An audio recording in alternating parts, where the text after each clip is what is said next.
Pasca resmi dilantik sebagai anggota DPRD Jatim terpilih masa bakti 2024 hingga 2029, masing-masing fraksi DPRD Provinsi Jawa Timur dengan perolehan kursi tertinggi telah menyodorkan nama-nama pimpinan DPRD definitif. Anggota baru di kursi DPRD Jawa Timur, Musyafak Rauf, fraksi PKB resmi ditetapkan sebagai ketua definitif DPRD Provinsi Jawa Timur. Sementara itu, posisi 4 wakil pimpinan masih terisi 2 yang ditetapkan oleh fraksi. Berdasarkan perolehan kursi DPRD Jatim periode ini, terdapat 5 partai yang berhak menduduki jabatan pimpinan, yakni PKB dengan 27 kursi berhak atas posisi ketua DPRD Jatim.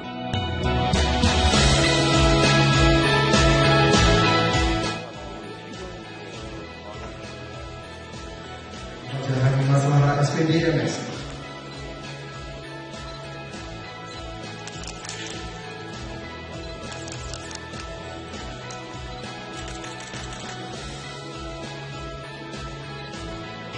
Ini guys.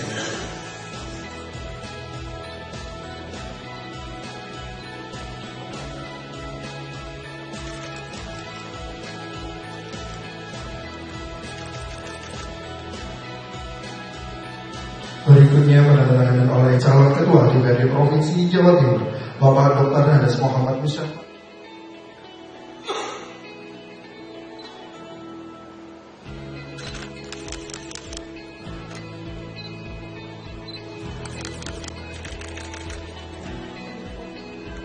Dari Partai Golkar.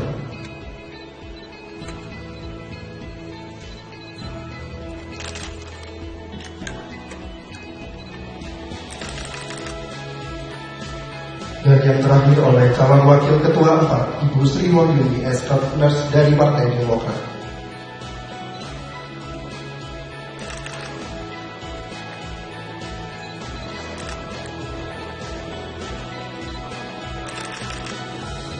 Ada saudara untuk kembali ke tempat.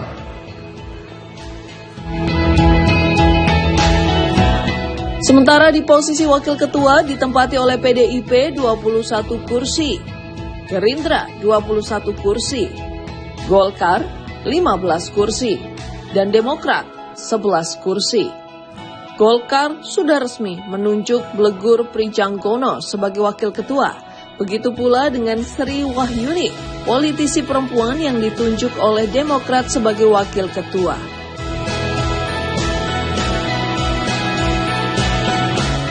Ada 8 anggota DPRD baru, ada 3 anggota DPRD incumbent. Dari 3 DPRD incumbent ini terus terang mereka tokoh-tokoh yang sangat baik, termasuk Pak Iskandar dan juga ada Dr. Agung, ada Pak Samuel. Tentu ada pertimbangan gitu ya, bahwa setelah itu ada lagi 8 anggota yang progresif yang telah mencapai prestasi yang sangat baik. Nah, ini dilakukan semacam rembuk bersama dan akhirnya ternyata karena sifatnya kolektif kolegial, ini bukan sekedar siapa yang paling lama, siapa yang paling bagus, tapi the right person in the right place. Jadi artinya yang bersangkutan ini dianggap sebagai yang istilahnya paling tepat saat ini untuk kemudian bisa menjadi representasi dari rekan-rekan dalam kursi pimpinan DPRD. Tetapi semangat yang diusung adalah kolektif kolegial, dan juga ternyata beliau seorang Sri Kandi, ya, dan cantik sendiri karena yang lainnya cowok. Dari 11 itu sendirian ya. Ya dulu ada almarhumah Bu Anti juga. Ya mudah-mudahan tentu kekompakan keguyuban di anggota fraksi Demokrat bisa terus terwujud untuk melayani masyarakat sebaik-baiknya. Kalau untuk ketua fraksinya, Pak Emil? Ketua fraksinya, seingat saya, ini bolehlah saya spill di sini, Dr. Agung. Ya.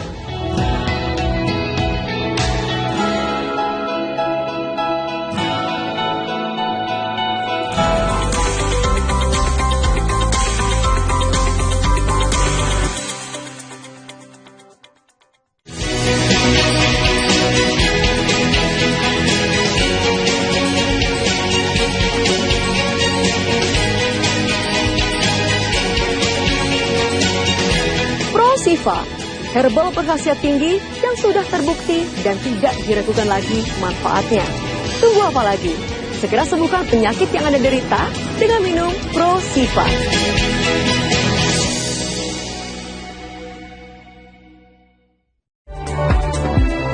Mengawali aktivitas hari Anda, kami hadirkan bincang seputar dunia kesehatan bersama dengan dokter-dokter ahli di bidangnya. Ispa itu sendiri bisa menyebabkan yang pertama itu tadi ya batuk, ringan. Jadi dengan Update Sehat Pagi, Senin hingga Jumat pukul 6 waktu Indonesia Barat di Jawa Pos TV.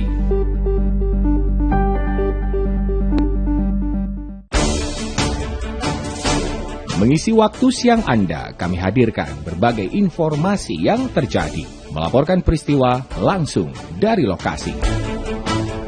Menteri Koordinator Bidang Politik, Hukum, dan Keamanan mengungkapkan pemerintah akan membangun 3 pusat data nasional PDN yang berlokasi di 3 tempat. Update siang, setiap hari pukul 11.30 waktu Indonesia Barat di Jawa Pos TV.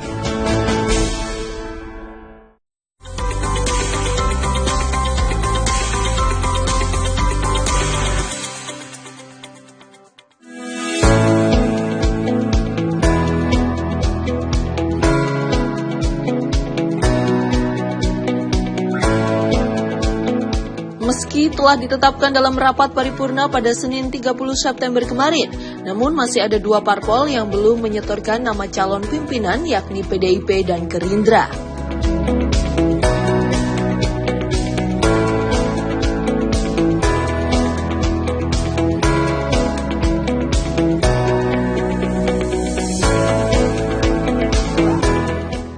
Jadi agenda hari ini kan ada rapat paripurna terkait masalah penetapan pimpinan definitif, yang mana kita menindaklanjuti hasil dari surat edaran Kementerian Dalam Negeri bahwasanya pimpinan definitif bisa ditetapkan meskipun hanya 1.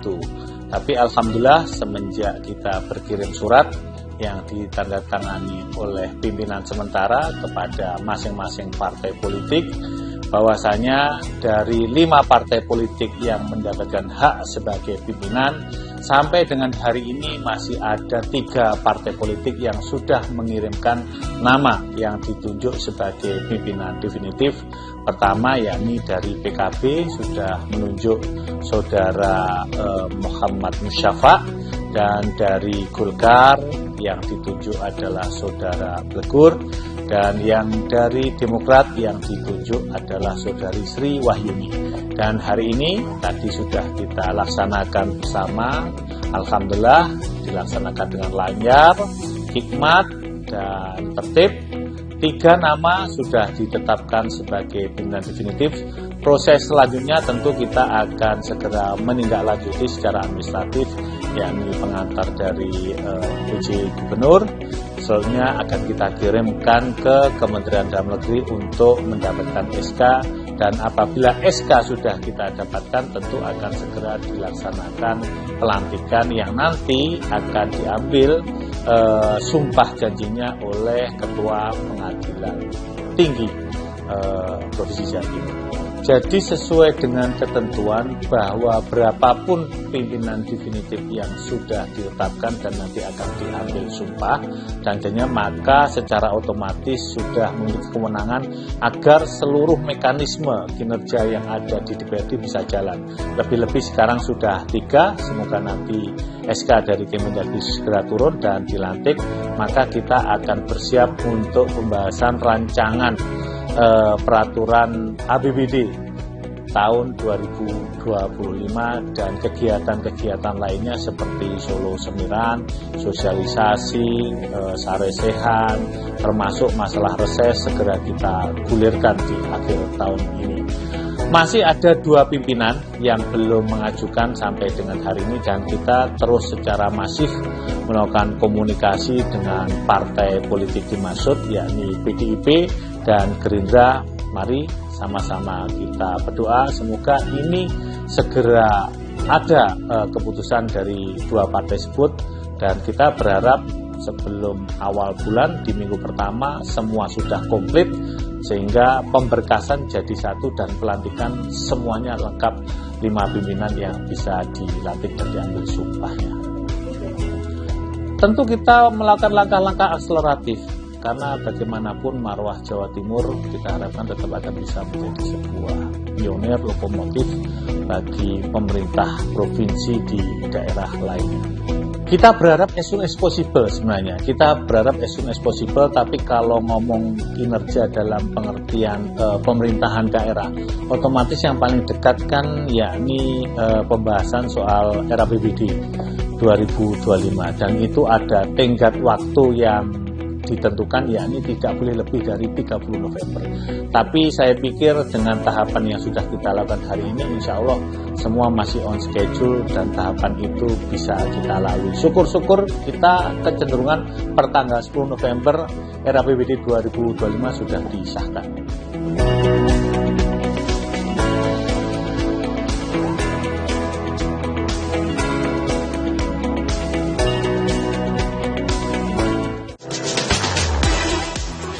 Deretan video lucu dan unik dari netizen yang viral di media sosial bakal bikin harimu lebih asik dan menarik. Lagi asik-asiknya main dorong-dorongan sama Besti yang naikin kursi roda, nggak taunya beneran kena batunya nggak tuh? BJPK, viral jempol, viral kocak. Hanya di Jawa Pos TV. Ya. Mutiara Islam, tayangan religi membahas berbagai persoalan kehidupan di masyarakat dengan kajian dari sudut pandangan Islam. Mendapat jodoh, istri yang begini. Umumnya ya takdirmu nggak bisa dirubah, ya wes, ya itu bersama narasumber dan ustadz yang ahli di bidangnya. Saksikan Mutiara Islam setiap hari pukul 5 pagi hanya di Jawa Pos TV.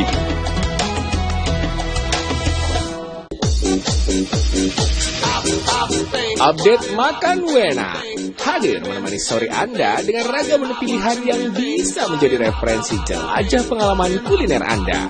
Kalau udah makan udah geleng-geleng tapi ditemani host kita Juno Haha. Update Makan Wena setiap hari pukul 15.30 waktu Indonesia Barat hanya di Jawa Pos TV. Oke, tetap kasihkan Update Makan Wena. Lolos.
Sementara itu dalam masa bakti 2024 hingga 2029, wajah-wajah baru anggota DPRD Provinsi Jawa Timur lebih mendominasi.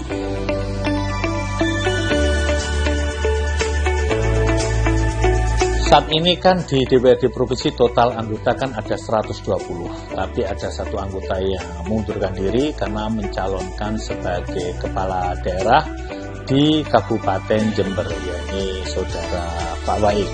Jadi total yang kemarin dilantik diambil sumpahnya itu 119. Dari 119, maka yang baru ini memang komposisinya hampir 60% dan yang lama itu 40%. Kalau kita kumulatifkan secara angka, yang baru itu 61 orang dan yang lama itu 59 orang. Jadi yang baru itu 61 orang dan yang lama itu 59 orang. Dengan komposisi 61 orang yang baru itu, yang paling banyak yakni dari PKB ada 12 anggota yang baru, dari Gerindra itu ada 11 anggota yang baru, dari PDIP 8 anggota yang baru, yang luar biasa PKS dari 5 anggota 4 baru, sehingga mereka juga dapat porsi tersendiri menjadi sebuah fraksi ya. Dan P3 itu yang baru 1, PSI ini partai baru mampu mengirimkan wakilnya 1 orang, dan tentu itu adalah orangnya. Memang ini bukan pekerjaan mudah, tapi saya meyakini bahwa mereka adalah kader-kader terbaik yang dikirimkan oleh partai, dan mereka secara legitimit mendapatkan dukungan yang luar biasa dari masing-masing konstituen atau dapilnya. Dan kemarin kan dipersyaratkan sebelum semua bisa running, mereka harus mengikuti semacam bintek yang dilaksanakan oleh Kemendagri. Saya pikir para anggota Dewan ini sudah cukup bekal, jadi semuanya mendapatkan bintek baik yang lama dan yang baru, sekaligus sebagai ajang silaturahmi untuk saling memperkenalkan diri. Dan dengan kegiatan tersebut saya harapkan mereka semua sudah punya ilmu bekal untuk bagaimana menjadi seorang anggota Dewan Perwakilan Rakyat Daerah yang kompeten, capable, dan tentu berintegritas, sehingga sekali lagi Jawa Timur harus tetap menjadi lokomotif bagi provinsi-provinsi yang ada secara nasional.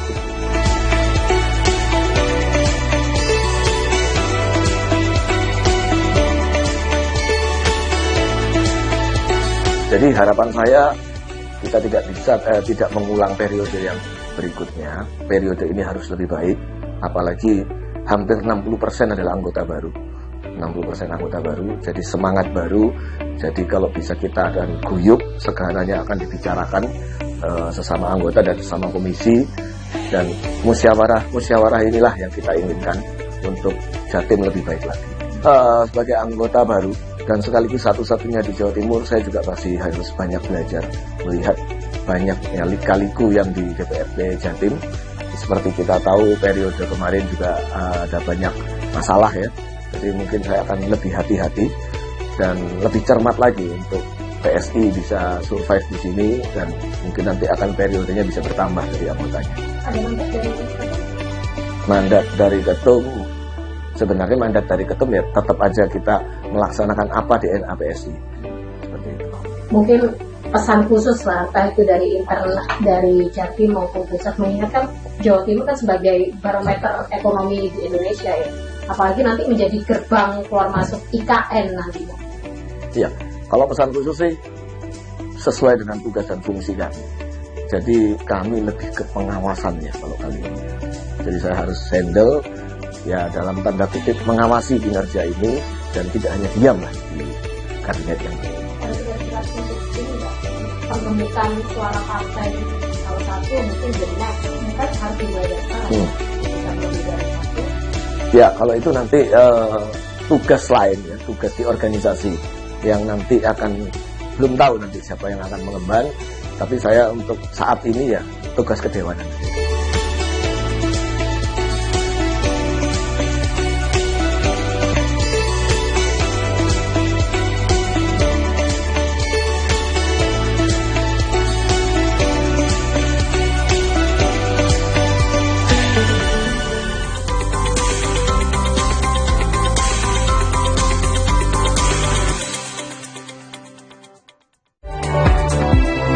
Mengawali aktivitas hari Anda, kami hadirkan bincang seputar dunia kesehatan bersama dengan dokter-dokter ahli di bidangnya. Ispa itu sendiri bisa menyebabkan yang pertama itu tadi ya batuk, ringan. Jadi dengan update Sehat Pagi, Senin hingga Jumat pukul 6 waktu Indonesia Barat di Jawa Post TV.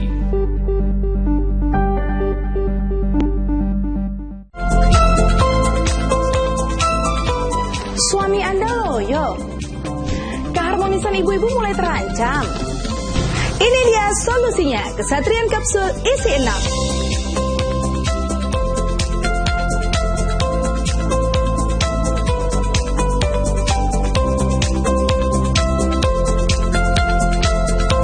Kesatrian Kapsul, herbal rahasia para ksatria.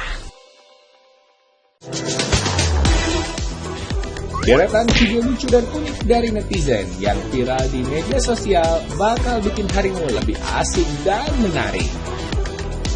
Lagi asik-asiknya main dorong-dorongan sama Besti yang naikin kursi roda, nggak taunya beneran kena batunya nggak tuh? BJPK, viral jempol, viral kocak. Hanya di Jawa Pos TV. Ya.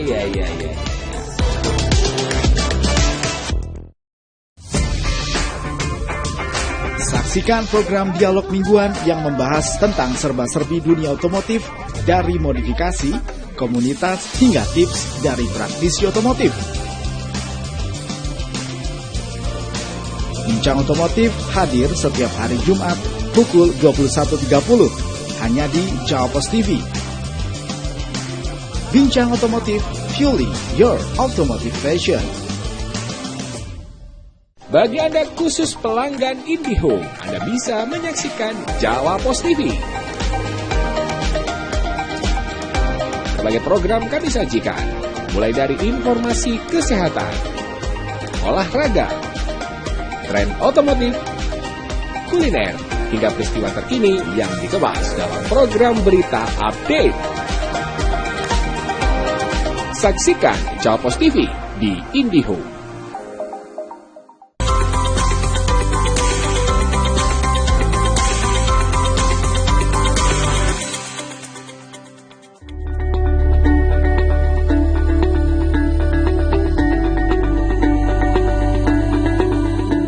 Pasti harus bisa semuanya sendiri begitu ya.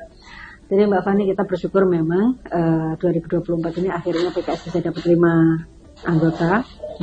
Memang yang tertinggal saya dari 2019-2024, tapi alhamdulillah sekarang dari dapil yang sama ada 3 ya, dari dapil Lumajang Sumber, kemudian daerah Pacitan Trenggalek, Ponorogo, Magetan, Ngawi, kemudian Malang. Nah, yang terakhir ini kuncinya ternyata di Madura. Jadi kita ketambahan salah satu anggota dari Madura. Bagi kami itu tentu bukan hanya semacam nambah satu, tapi sesungguhnya yang benar adalah nambah menjadi fraksi mandiri. Dan kemandirian ini tentu kita berharap banyak ya, karena bagaimanapun juga dalam satu fraksi kemudian berbeda pendapat tentu tidak elok, tidak enak begitu ya. Nah, alhamdulillah kita sudah berada dalam satu fraksi, dalam pemikiran yang sama, dalam cita-cita yang sama. Mudah-mudahan nanti bisa memberikan kontribusi yang lebih baik. Cukup kerja keras sekali berarti, Mbak. Iya, betul, harus.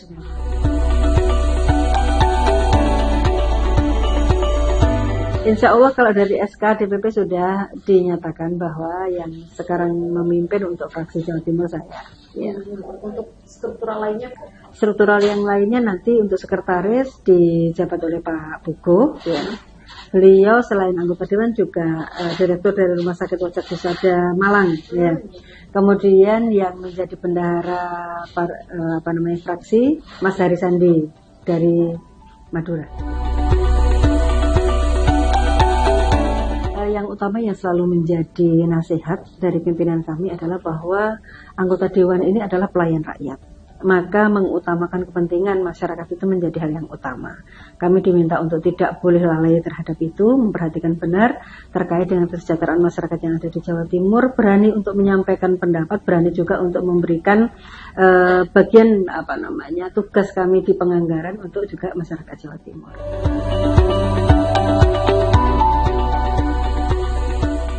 Sekarang saja istilahnya kita mencoba untuk bisa memberikan satu kepercayaan kepada masyarakat bahwa sebenarnya Dewan itu tidak selalu identik dengan hal-hal yang kotor dan sebagainya. Maka saya bersama dengan teman-teman di fraksi PKS ini memulai dengan hal-hal yang baik, hal-hal yang baru. Pertama terkait misalnya pendisiplinan. Ya, kita memang kemarin juga melihat bahwa di paripurna kita ini hampir selalu kosong, begitu ya, banyak sekali. Ya, kita menyadari semuanya sibuk dengan segala kesibukan dan sebagainya, tetapi tetap saya menyampaikan kepada teman-teman ini adalah bagian dari wujud komitmen kita bersama menjadi wakil rakyat, hadir pada rapat-rapat pada saat dibutuhkan, utamanya kalau itu kaitan dengan quorum. Maka alhamdulillah dalam beberapa kesempatan paripurna ini teman-teman datang juga tepat waktu. Kita juga selalu 100% kan Mbak di PKS tadi, seperti itu. Kaitan Artinya itu yang mungkin hal yang pertama yang bisa kami sampaikan. Yang kedua, karena kami ini adalah etalase partai. Bagaimanapun juga masyarakat itu melihat sepak terjang dari anggota dewan itu adalah apa yang kemudian nampak dalam menjadi etalase dari partai itu sendiri. Maka dalam beberapa kegiatan mereka saya meminta untuk banyak memberikan informasi itu kepada media massa ataupun medsos.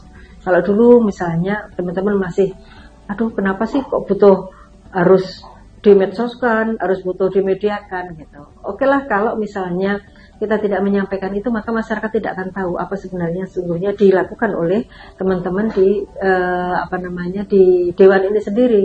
Bahwa kita juga berjuang untuk masyarakat, kita datang ke masyarakat untuk memberikan misalnya pelatihan-pelatihan UMKM kepada mereka, kita datang untuk memberikan advokasi terkait dengan infrastruktur yang ada di daerah mereka misalnya.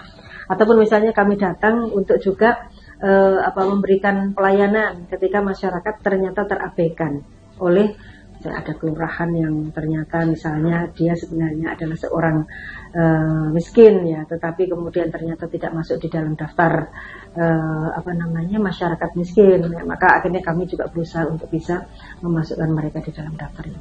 Artinya banyak hal yang kalau kami ini tidak memedsoskan, tidak memediakan, maka orang tidak akan tahu apa sih kerjanya anggota dewan itu.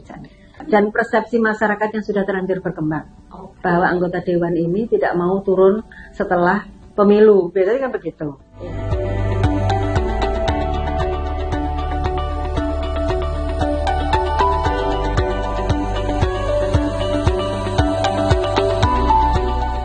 Kaitan dengan kehadiran kami kemarin sudah mendiskusikan, Mbak Fani. Saya secara pribadi juga menyampaikan bahwa ini adalah marwah kita bersama. Kehadiran kita di paripurna maupun di dalam rapat-rapat komisi, dalam rapat-rapat badan, sesungguhnya juga perwujudan dari komitmen kita menjadi wakil rakyat. Maka kemarin beberapa teman juga mendiskusikan dengan ini. Kehadiran di paripurna harapannya ketika itu harus quorum, ya memang harus dihadiri oleh quorum gitu, secara fisik, tidak secara, kalau kemarin kan kita masih menggunakan online nih sebagiannya ya, maka itu sudah selesai, COVID sudah selesai, maka kita harus secara fisik. Kemudian tidak sekedar kita hadir tanda tangan dan kemudian berada di komisi ataupun berada di fraksi misalnya, tapi juga harus tetap hadir di ruang paripurna seperti itu.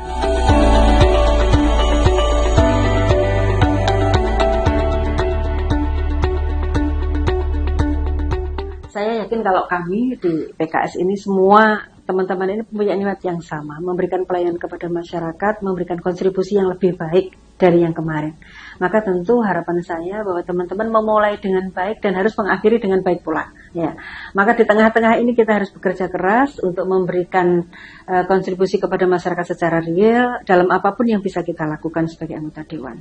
Itu Mbak Fani. Siap, matur nuwun.